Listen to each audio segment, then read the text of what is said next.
To some it's man, to some it's decorator, and still to some it is worshipper. Whichever one it is to you, thanks for joining me. Welcome aboard.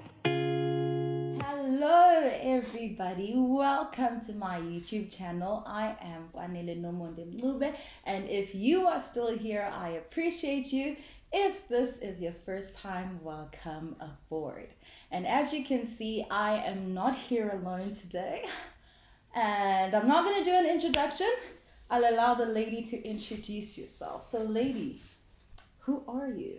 Sanbonani, my name is Nonjabuliso Malo, and I am just a child of God who is an aspiring teacher doing my third year. So I'm going to be a future teacher like this lady right here. And before teaching? Before teaching, I was studying a BA in law, politics, and philosophy, but I majored in law and philosophy at UKZN, where we met. Yeah. Oh yeah, we met in KZN, UKZN, and I know everything about her, but I'm obviously going to be asking questions because I want her to share her story as much as she can. And we today are going to be talking about passion and timing, which is something that has been very important to the both of us lately. It is something that we recently came to the realization of, and we believe that it is something that is really going to be helpful for many people to hear. Okay, but let us start with law and philosophy. Yeah. What happened there? So, from high school, I didn't know what I wanted to do, but I was good at speaking, so I thought, let me just do law, right? But then I got saved while I was doing law. I loved law. I knew what I was going to do. I was going to specialize in domestic abuse, child abuse. But then when I got saved, I realized that you don't just walk in life based on your own desires and what you love, what you aspire for. It has to connect with what God wants for you and the vision He wants for you. So when I realized that, I started praying and asking God, Lord, if you want me to stay in law, I want to know. If you want me to leave, I want to know. So I started being very intentional about praying to God about what He wants me to do. And I think it was only in my second year that I truly got the revelation that this is what I wanted to do. And everything started falling into place because since I was young, when my teachers would teach, I'd just be interested in the way they're teaching. And I used to volunteer at an orphanage where I would tutor the learners, and it would make me so happy because I could bring education and bring God in the same place, and inspire young people and tell them that I am who I am today because of God. So then that's when it clicked that, okay, law is great, law is nice, but this is where God is calling me. Yeah, so then that's when I decided to apply to vets to do teaching. Yeah. That is beautiful. Thank you. I know the story, but I've never heard it like this. Yeah. And what I'm picking up is that growing up, you were a very good speaker. Yeah. And you were passionate about tutoring and all of that. And that does seem like something that a lawyer would have, which is what lawyers have, that character trait. But it is also a very good character trait for teaching. Yes. And God put it in you. Exactly. Because that's what He was calling you to. Exactly. And that's why it was important for you to pray about it. Because it can get confusing. Yeah. Okay, let me not say too much. And how has the journey been? Ooh, the journey has been hectic. I just want to say something. I think without God, you can have all the talent, but you will put it in the wrong place because you need that direction. Absolutely. You need something outside of yourself to direct you because He knows the future, He knows the past. So I applied to VITS, and I was very excited. Sometimes you believe that when God has called you to a place, then it's going to be smooth, it's going to be fantastic. You forget that Jesus said in the Bible that I went through struggles, so you too are going to go through struggles. But the good thing is that you're going to go through it with me in there. So when I applied to VITS, my marks were actually lower than what VITS accepts. That's when I knew that God was in it. Absolutely. They were lower than anything that VITS accepts, and they stayed quiet for the longest time until 2 days before school started. And then they answered and they said they're taking me, but then I had no funding. I had absolutely no funding. All my siblings were at university at the same time. There was no way for me to pay. rent is expensive. There was literally everything seemed so impossible, and for that whole year, everything seemed extremely impossible until COVID happened and I had to go home, and then I had to work like 2 3 jobs to pay for that. So during that time you're like, but God, you called me. Why am I going through those struggles? What's happening? So I was in that season of, I thought you called me, Lord, so why is this a difficult thing that I'm going through? And I prayed and I prayed and I wrestled with God for a very long time. But it was during that season that I was teaching at a school. That's where I worked, and that's when I would teach the kids, I realized, man, I am very angry. I get angry easily. I'm very impatient, and I wouldn't understand that some of the kids are going through difficult times.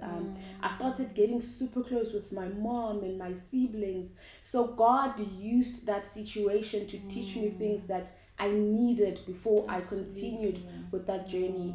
If I stayed in Joburg, yo, with that kind of personality, I was very insecure, very, lacked a lot of confidence in myself and the talents God has given me. So He knew that I need to remove you from that situation, place you here where you can learn, where you can grow. And if I give you funding, you won't work. And if you don't work, you won't see that these are qualities that you're missing. So basically, long story short, it was hectic. It was hectic. Yeah. Did you ever have a time of doubt? I did, 100%. I had a time of doubt because a lot of people were saying, why are you living low and you're going to earn so little money? How do you know God told you to do this? I mean, if you did, then things would be going well. I got asked those questions so many times. I definitely lost hope. I think what really kept me going was having a community around me, having friends that when I would be like, Cornelia, I can't, you would keep encouraging me and bringing me back to the word. I think that's really why God says don't forsake fellowship, because He placed us together so we can be able to encourage one another. Absolutely. So I think when you feel called to something, when you have a passion for something, surround yourself with people that will understand that passion. So if I always stayed with people that would be like, but law is better, then that sense of hopelessness would have continued. But because I surrounded myself with people that understood what God has placed in me, they spoke to that.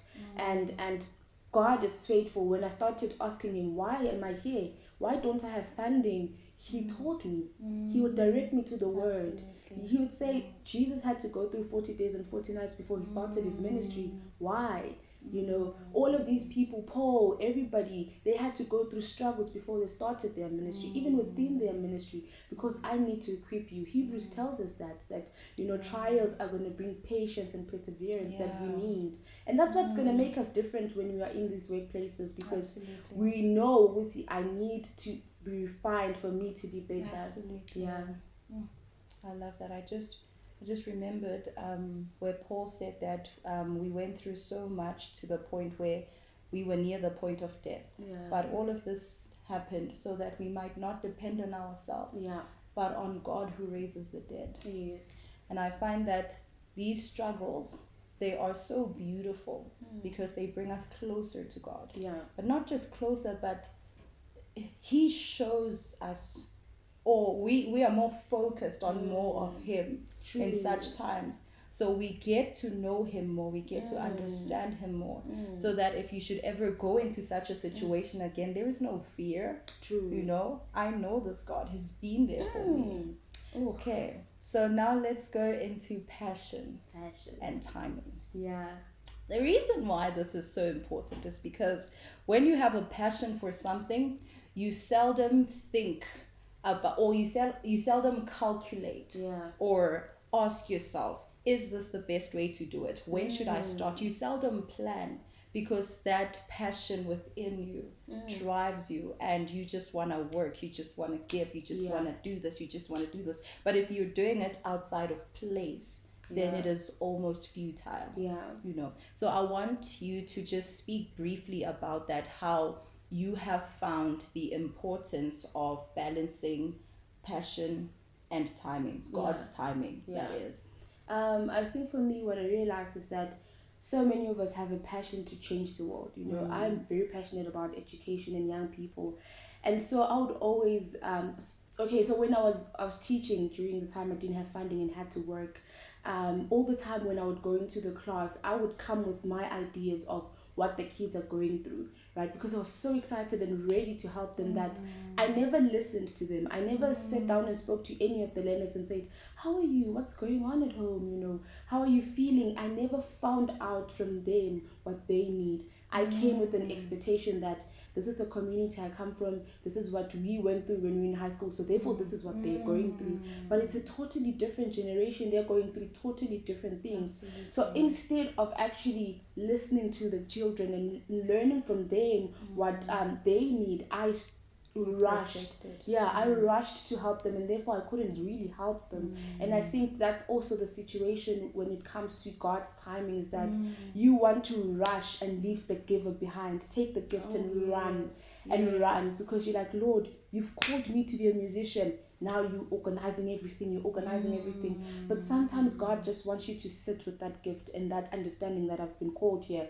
And because he wants to prepare you in that situation, because he knows if you turn the corner, you're going to fall, But once he has prepared you here, when you turn that corner, you come there prepared. And sometimes to people, you look like you're God's favorite child, or you know everything. But exactly. You were prepared. You were way through. You were in the wilderness. Exactly. Oh my God, and crying every night. No one saw Jesus when he prayed. All they saw was him performing miracles. But he knew that I needed to spend time with God. He says, I move when he says I must move. Speak when he says I must speak. I do what he says I must do, because that's very important. Once you leave the giver behind, the one who knows the future, you're going to fall. Absolutely. You're going to absolutely fall. So I learned through that situation with the kids that you need to sit down, go to the person who needs the help and say, what do you need? Then you can come and help them. Same with God. You go to the person who gave you the gift and say, Lord, what do you want me to do now? Yeah. Do I wait? Is here what holy? Does it look like? Right? Or do I move forward? Or do I plan forward? If you don't do that, you're going to fall. Absolutely. Yeah. Absolutely. And we fall because not that once we have prepared, there will be no stumbling blocks. But because we have been prepared, we know how to overcome them. Yeah. And because we are walking side by side with the giver, as you say, not leaving him behind and us just going away with the passion. Yeah. And passion is a beautiful thing. It is. It's such a beautiful thing. It drives you. It is. And it drives you to be better. It drives you to work harder. Yeah. But passion without proper timing and application, it drains you. It confuses you. Exactly. It makes you question the one who gave you. Brings doubt. The one who gave you such a beautiful thing. And you even now begin thinking, is this even beautiful? Yeah. You even see the gifts as a curse. Yeah. Just because you applied your passion before it was time. Or because you didn't inquire from God. Or truly understand the seasons. And most of the time it's because of people around us. You think, Absolutely. if me and Gwanela would call to teaching, Gwanela right now is teaching and I'm still a student, so you're like, but Lord, why am I not teaching? You see people moving forward and you're like, but me too, Lord. But we're walking different journeys, and if we're all in the same journey, we won't be able to cover the world in different directions. There are people who are where you are that need you. There are people that are there that need Gwanele. If we're all in the same lane, the people there are not going to get the help that they need. Because at the end, that's what it is. Even the teaching that we do is ministry, and it's all about ministering to the people that. So I'm ministering at university, she's ministering at work. So just contentment, I think. Contentment and just understanding that God is very intentional about the journey. Exactly. And we are often very destination minded. We don't consider the journey, and that it is important to be conscious of now and everything that is happening now, because God is working now. But somehow we think God is working in the future, so we run to the future as if that is even possible. Doesn't make sense. Here's something very, very important. What would you say to a person who feels that they have already rushed, or who actually has already rushed? It's not just a feeling, and they feel that they have reached rock bottom and there's no going back. Okay. what would you say to such a person? I think what I would say, I would refer them to Luke, one of my favorite chapters, books at the moment, or the prodigal son. When he comes back, the father doesn't even ask him, where have you been? What are you doing? He tries to explain, but the father just embraces him and kisses him. I would say that when Jesus died, he finished everything. You know, he finished everything and gave you the grace. And the father says, come back. That's all I would say. I would say, go back to him and say, Lord, I've made a mistake. I rushed. And now it seems like I don't know where to go. I don't have direction in my life. Direct me, Lord. You know, go back to him, ask for forgiveness, and allow him to lead you. Because at the end of the day, his grace is still there. His love is still there. God is not like human beings who, when you hurt or when you fail, they're going to blame you and they're going to push you aside. But his arms are always wide open. And you need to be able to just forgive yourself and approach his throne. Man, Jesus did everything. All you need to do is just accept that gift of forgiveness that he has given you. That is powerful. We need to learn to be very kind and forgiving to ourselves as much as we are to other people. Yeah. That is deep. I have no words. I think she closed it. Yeah. That is very deep. Just go back. Yeah. The king is never surprised because it's Yeah. not like he didn't know. Exactly. But then there's grace for that. yeah. And there's no need for you to beat yourself up. It is never over until he says that it is over. Yeah. Thank you so much, my friend. And thank you so much, everyone, for joining us once again. If you have not already done this, please do not forget to subscribe to the channel, like, share it with your friends. I know that there is someone that you know that needs to hear this, so by all means, please share it with them. And I will see you next time.